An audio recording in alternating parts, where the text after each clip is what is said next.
Desmond Elliot, gbajúgbajà òṣèré tíátà tẹ́lẹ̀, ti wà nílé ìgbìmọ̀ aṣòfin Èkó láti ọdún mélòó sẹ́yìn, tó ń ṣojú Sùúrùlérè constituency 1 lábẹ́ àsíá ẹgbẹ́ òṣèlú APC, ti fárígá pé láì òun ní gba àbájáde ìsìnbò abẹ́lé tó wáyé láàrin ẹ̀ àti Barakat Odùmúgà Bákàrè tó sì fìdí rẹmi lánàá. Rúmọ̀ tó ń lọ tẹ́lẹ̀ ni pé olórí òṣìṣẹ́ ààrẹ Bọ́lá Tinubu, ìyẹn Fẹ́mi Gbàjàmíàmílà, ní bàbá àsàlẹ̀ Odùmúgà Bákàrè títọ́ àwọn fi borí pẹ̀lú ìka 11,385 tí wọ́n tẹ̀ fún un, tí Elliot sì ní 270.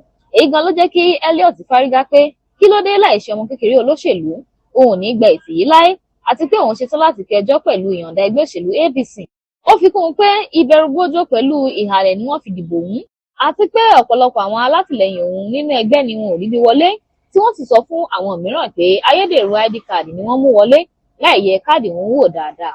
Bẹ́ẹ̀ ló sọ̀rọ̀ lórí rúmọ̀ táwọn kan gbé kiri pé òun lòún sọwọ́ sílẹ̀ níbi ìbò òun fúnra òun. Ó ní irọ́ lásán lọ̀rọ̀ yẹn o, àti pé ẹnìkan péré ló láṣẹ láti sọ pé kóun fipò sílẹ̀, ìyẹn ẹgbẹ́ òṣèlú APC. Yàtọ̀ síyẹn, mímì kan ò lè mì òun rárá o. Bẹ́ẹ̀ ló ṣèlérí pé APC àti àwọn èèyàn Sùúrùlérè constituency 1 lòun bá dúró, tó jẹ́ pé ìdàgbàsókè ìlú ló jẹ òun lógún jù. Fún ìdí èyí, táwọn ọlọ́tẹ̀ máa gbáradì láti tún ìbò yìí dì, nítorí kì í ṣe ọ̀rọ̀ tòun èyí tí wọ́n ń sọ yẹn o. Kí ekulé gbọ́ kó sọ fún toko, kádàn gbọ́ kó rọ̀ fóòndẹ̀. Ẹgbẹ́ òṣèlú Labour Party ti sún ìbò abẹ́lé wọn sí 30 oṣù yìí o. Akọ̀wé ẹgbẹ́ wọn, ọ̀gbẹ́ni Ken Asogwa gan ló ṣe ìkéde yìí lónìí. Bá gbàgbé, ọjọ́ 27 oṣù yìí ni wọ́n fẹ́ di ìbò abẹ́lé fún àwọn olùdíje gómìnà àti ilé ìgbìmọ̀ aṣòfin ìpínlẹ̀, tí ọjọ́ 29 oṣù yìí sì jẹ́ ìbò abẹ́lé ààrẹ àti ilé ìgbìmọ̀ aṣòfin àgbà. Ṣé o, ọjọ́ ọdún iléyá ni tàkọ́kọ́ bọ́ sí, tí ẹlẹ́ẹ̀kejì sì jẹ́ ọjọ́ àmì ẹ̀yẹ ní Nàìjíríà. Èyí ló jẹ́ kí wọ́n sún méjèèjì sí 30 oṣù yìí, àti pé gbogbo èèyàn ló mọ̀ sí ìwúlò àwọn ọjọ́ méjèèjì yìí. Bẹ́ẹ̀ ni wọ́n rọ gbogbo ọmọ ẹgbẹ́ àti àwọn tọ́rọ̀ kàn wípé kí wọ́n má bínú sí ìgbésẹ̀ àwọn yìí. Lábẹ́ bẹ́ẹ̀ ni wọ́n gbà wọ́n níyànjú pé kí wọ́n máa gbáradì fún ọjọ́ ọ̀hún. Ìkúnlẹ̀ abiyamọ o, ọmọ ìyá méjì pàdánù ẹ̀mí wọn níbi ìjàmbá mọ́tò nípínlẹ̀ Ondo. Wọ́n ní kéèyàn jorí àwọn tàbí kó jẹ́ ìkà ọ̀dájú, kò sí kí àánú abiyamọ máa ṣèyàn o, níbi tí ọmọ ìyá méjì ti kú dàdúgbò Ìpájà nílùú Àkúrẹ́ lánàá Wednesday, ọjọ́rú 20 oṣù yìí. Ìwádìí fi hàn pé mọ́tò Nissan kan pẹ̀lú nọ́mbà WWW322TA, tírélà kan àti ọ̀kadà ni wọ́n jọ kọlura wọn. Níbẹ̀ làwọn ọmọ ìyá yìí kú sí, tí àwọn méjì sì farapa yánnayànna. Bẹ́ẹ̀ iwájú ọ́fíìsì àwọn VIO tí wọ́n ti ń yẹ mọ́tò wò ní ìjàmbá yìí ti ṣẹlẹ̀. Ọ̀kan lára àwọn ẹlẹ́rìí tóun náà ní mọ́tò tó bàjẹ́ ṣàlàyé pé ọmọ ìyá méjì yìí wà lórí ọ̀kadà àwọn, tí tírélà ti bírèkì rẹ̀ mú mọ́ ìfilọ́kọlù wọn àti àwọn mọ́tò yòókù. Ọkùnrin yìí ṣàlàyé pé òun fẹ́ gbé ẹrù lẹ́yìn mọ́tò tóun lòun fi gbọ́ igbe àwọn èèyàn, tóun sì sáré kúrò níbẹ̀ tí òkú sì sùn lẹ́sẹ̀kẹsẹ̀. Láfikún, àwọn ọlọ́pàá gan ni wọ́n sáré dìde sí àwọn èèyàn, nítorí àwọn tọ̀hún ti ṣetán àti dá ìjà sílẹ̀ níwájú ọ́fíìsì àwọn VIO, nítorí àwọn aráàlú gbàgbọ́ pé àwọn ni wọ́n dá ìjàmbá yìí sílẹ̀. Bákan náà ni òṣìṣẹ́ FRSC ọ̀gbẹ́ni Samuel Bítóyè fi kún pé bírèkì típà tó fẹ́ẹ̀lì yìí ló fa ìjàmbá yìí. Bẹ́ẹ̀ ni àwọn ọlọ́pàá ti gbé àwọn òkú méjì ń lọ sí ilé ìgbókùpamọ́sí Ondo State Hospital fún àyẹ̀wò àti ìwádìí. Agbẹnusọ iléeṣẹ́ ọlọ́pàá ìpínlẹ̀ Ondo, ọ̀gbẹ́ni Àbáyọ̀mí Jimoh, fi kún pé àwọn ọlọ́pàá tètè yọjú sí ibi ìṣẹ̀lẹ̀ ọ̀hún tí wọ́n sì ṣe ìwádìí tiwọn. Àwọn náà ni ò jẹ́ kí ọ̀rọ̀ ọ̀hún di wàhálà láàrin àwọn aráàlú àti àwọn òṣìṣẹ́ VIO.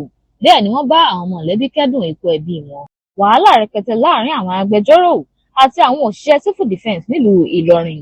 Ilé ẹjọ́ májísírèètì kan nílùú Ìlọrin nípínlẹ̀ Kwara ti pàṣẹ kí wọ́n lọ fọwọ́ òfin mú olórí ikọ̀ Nigeria Security and Civil Defence Corps látàrí pé ó kọ̀ láti yọjú sílé ẹjọ́ lásìkò ìgbẹ́jọ́ tó ní ṣe pẹ̀lú àwọn òṣìṣẹ́ ikọ̀ yìí méjì. Adájọ́ Adébáyọ̀ Dúpẹ́ ló pàṣẹ yìí fún kọmíṣánná ọlọ́pàá ìpínlẹ̀ Kwara, ìyẹn ọ̀gbẹ́ni Adékìmí Òjó, lánàá wọ́n fẹ́ rí ẹni yìí àti àwọn ọmọ ẹ̀yìn rẹ̀ méjì tí wọ́n fẹ̀sùn kàn nílé ẹjọ́ níbi ìgbẹ́jọ́ tó ń bọ̀. Ìwádìí fi hàn pé barista Aládòdó Abdulateef Nurudeen ló gbé ẹjọ́ wọn wá sílé ẹjọ́. Ẹ̀sùn tó sì kà sí wọn lọ́rùn ni pé àwọn òṣìṣẹ́ NSCDC méjì, ìyẹn ọ̀gbẹ́ni Ajayi Williams Gbọ́láhàn àti Búsàrí Babátúndé, ni wọ́n fìyà jẹ òun lọ́nà àìtọ́ lásìkò tó ń bá iṣẹ́ lọ sí ọ́fíìsì wọn. Bẹ́ẹ̀ àjọ Nigeria Bar Association ẹ̀ka tìlú Ìlọrin ni wọ́n sojú ẹ̀ nílé ẹjọ́. Akọ̀wé àjọ NBA barista Dáúdà Jimoh ló mú ẹjọ́ ọ̀hún wá ní ọjọ́ 14 oṣù kẹrin ọdún yìí pé níṣe ni ọ̀kan lára àwọn èèyàn àwọn, ìyẹn Nurudeen, lọ sí ọ́fíìsì àwọn NSCDC ní ọjọ́ 10 oṣù kẹrin ọdún yìí láti lọ pàdé kọ́sítọ́mà rẹ̀. Níbẹ̀ ni aáwọ̀ ti wáyé láàrin àti àwọn ọ́físà méjì yẹn, tí wọ́n sì fìyà jẹ ọkùnrin yìí lẹ́yìn tó sọ fún wọn pé òṣìṣẹ́ lábẹ́ òfin lòun ṣe. Ó ní wọ́n túbọ̀ wọ́ òun wọnú yàrá kan tí wọ́n ti lọ lù ú nílùkulù àti pé ọ̀gá wọn yìí gan wà níkàlẹ̀ lásìkò ọ̀hún. Síbẹ̀ kò dá àwọn ọmọ ẹ̀yìn rẹ̀ lọ́wọ́ kọ́, níṣe ló gbójú sẹ́gbẹ̀ẹ́ kan. Ní báyìí, àwọn ọ́físà yìí ti kọ̀ láti yọjú sílé ẹjọ́ láti ìgbà tí ìgbẹ́jọ́ ti bẹ̀rẹ̀. Agbẹjọ́rò Nurudeen ṣàlàyé pé ìwà ìpọ́n ilé ẹjọ́ lé ni wọ́n hù yìí o, bí wọ́n ti kọ̀ àti wá àwọn ọ́físà méjì yìí jáde, tí olórí wọn náà sì kọ̀ láti yọjú sílé ẹjọ́. Ṣá o, agbẹnusọ ikọ̀ NSCDC ọ̀gbẹ́ni A. Imam fèsì pé àwọn ti kọ ìwé ẹ̀sùn ìyẹn petition sí ọ́fíìsì adájọ́ àgbà nípìnlẹ̀ Kwara wípé kí wọ́n gbé ẹjọ́ yìí lọ sí ilé ẹjọ́ mìíràn. Ìdí ni pé ikọ̀ àwọn ò ní ìgbàgbọ́ nínú ilé ẹjọ́ májísírèètì tó wà yìí. Ọ̀rọ̀ yìí gan ló bí adájọ́ Dúpẹ́ nínú tó fi pàṣẹ fún kọmíṣánná ọlọ́pàá ìpínlẹ̀ Kwara kó wọ́ olórí ikọ̀ yìí wá síbi ìgbẹ́jọ́ tó ń bọ̀ ní ọjọ́ 10 oṣù kẹfà ọdún yìí. Síwájú sí i, lásìkò ìgbẹ́jọ́ tó kọjá, agbẹnusọ àwọn NSCDC ṣàlàyé pé ọ̀kan lára àwọn ọ́físà yìí ti sá lọ nígbà tí wọ́n fẹ́ fìyà jẹ, bẹ́ẹ̀ làwọn ò mọ ẹnì kejì. Ní báyìí, ilé ẹjọ́ ti pàṣẹ pé òun fẹ́ rí olórí wọn àti àwọn ọ́físà méjì tó kù yìí níbi ìgbẹ́jọ́ tó ń bọ̀. Bí bẹ́ẹ̀ kọ́, ọ̀rọ̀ ọ̀hún ò ní lójútùú.